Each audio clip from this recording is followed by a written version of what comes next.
आज महासमुंद लोकसभा प्रत्याशी रूप कुमारी चौधरी का नगर आगमन हुआ। घड़ी चौक में भाजपा कार्यकर्ताओं ने प्रत्याशी का स्वागत किया। उसके बाद रूप कुमारी चौधरी ने बिलाई माता के दर्शन कर अपने विजय हेतु आशीर्वाद दिया। पश्चात स्थानीय इंडोर स्टेडियम में शक्ति वंदन अभियान के तहत महिलाओं को संबोधित किया। अंत में भाजपा कार्यालय में कार्यकर्ताओं के साथ एक मीटिंग ली व प्रेस वार्ता ली। रूप कुमारी ने कहा कि मोदी की गारंटी छत्तीसगढ़ में पूरी हो रही है। महिलाओं का सर ऊंचा करने का कार्य प्रधानमंत्री नरेंद्र मोदी ने किया है। भाजपा ने हर वर्ग का ध्यान रखा, जिसका उदाहरण आयुष्मान योजना, एम्स, हाईवे निर्माण एवं परिवहन सुविधा में वंदे भारत ट्रेनों का चलना है।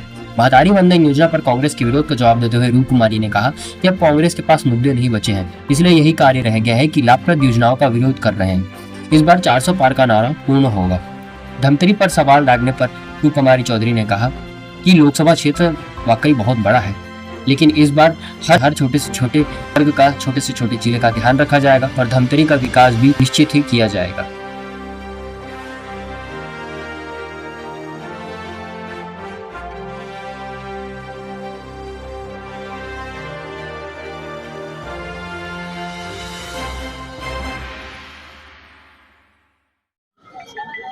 रूप कुमारी दीदी जिंदाबाद जिंदाबाद जिंदाबाद। रूप कुमारी दीदी जिंदाबाद जिंदाबाद जिंदाबाद। नारेगा भाई जीतेगा। जी का स्वागत है भाई स्वागत है।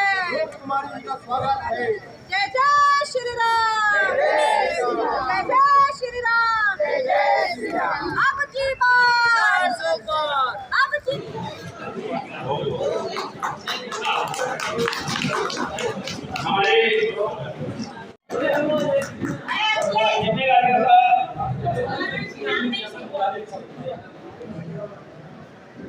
जितने कार्यकर्ता बंधु भगनी, मैं कैलाश होकर से आग्रह करता हूँ कि मनाएंगे भाई कैलाश होकर मैं प्रत्याशी बनने के बाद मैंने आपको धमतरी दौड़ाया क्या?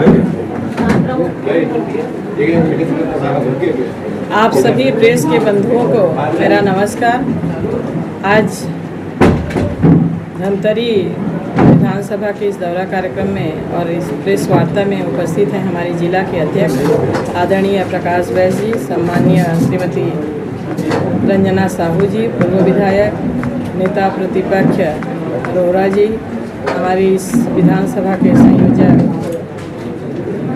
श्री प्रकाश जी, हमारे विधानसभा के प्रभारी पांडे जी यहाँ पे उपस्थित हैं। आज लोकसभा की प्रत्याशी बनने के बाद धमतरी सभी कार्यकर्ताओं से मिलने के लिए यहाँ उपस्थित थी, सभी कार्यकर्ताओं से आशीर्वाद लेने के लिए आई थी और साथ ही साथ देश के यशस्वी प्रधानमंत्री आदरणीय मोदी जी ने जो महिलाओं के लिए शक्ति वंदन कार्यक्रम किया है, आज विभिन्न संस्था के, विभिन्न समूहों के, पूरे देश की महिलाओं को उन्होंने सीधा संबोधन किया। तो इसमें भी हमारी बहुत सारी महिलाएं उपस्थित हुई थी प्रधानमंत्री जी को सुनने के लिए। उनके साथ मैं भी उपस्थित रही और प्रधानमंत्री जी का उद्बोधन भी सुना और सभी बहनों से मैंने आशीर्वाद लिया। तो धमतरी जिले को लेके प्राथमिकता क्या रहेगी? जैसे मान लो जनता का स्नेह आपको मिलता है, निश्चित रूप से जनता का स्नेह मान लो मिलता है, नहीं मिलेगा ही मिलेगा, क्योंकि आज देश के यशस्वी प्रधानमंत्री मोदी जी के गारंटी को जनता स्वीकार कर रही है। और आपने देखा है कि मोदी जी के ऊपर जो भरोसा आज इस देश ही नहीं पूरी दुनिया के लोग भरोसा कर रहे हैं, तो यहाँ पे भी बहुत बड़ी अंतर के साथ विजयश्री मिलेगी। जब प्रत्याशी बनते हैं तब जिले के दौरे होते हैं, 2 विधानसभा आते हैं आपके लोकसभा में, सांसद बनने के बाद जिले से विमुख हो जाते हैं, प्रतिनिधियों को नियुक्त कर देते हैं। तो इस बार भी किस तरह कुछ ऐसे अपन लगाम लगाएंगे? देखिए, एरिया बहुत बड़ा हो जाता है, लेकिन किसी भी कोई विमुख नहीं होता। कोई भी सांसद बने न बने उससे कोई वो नहीं होता कि बनने के बाद अपना दौरा कम कर देगा, विमुख हो जाएगा।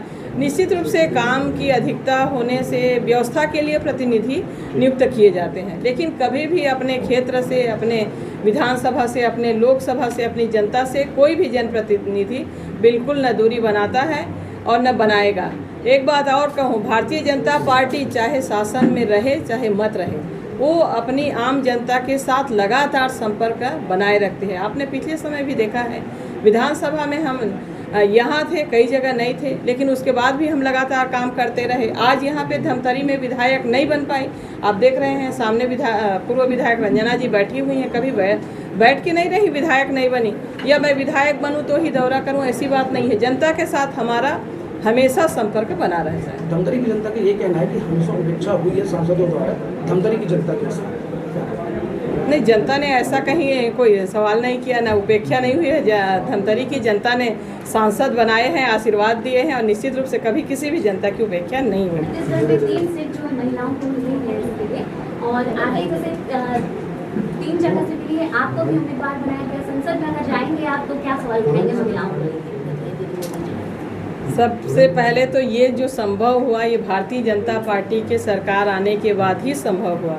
लोकसभा में भी आरक्षण बिल पास हुआ महिलाओं के लिए, तो भाजपा के सरकार में, और इसी के तहत महासमुंद में महिला प्रत्याशी घोषित किया गया। प्रदेश में 11 लोकसभा में महिला प्रत्याशी। इसके लिए प्रधानमंत्री मोदी जी का तो बहुत बहुत हार्दिक दिल से आभार व्यक्त करती हूँ।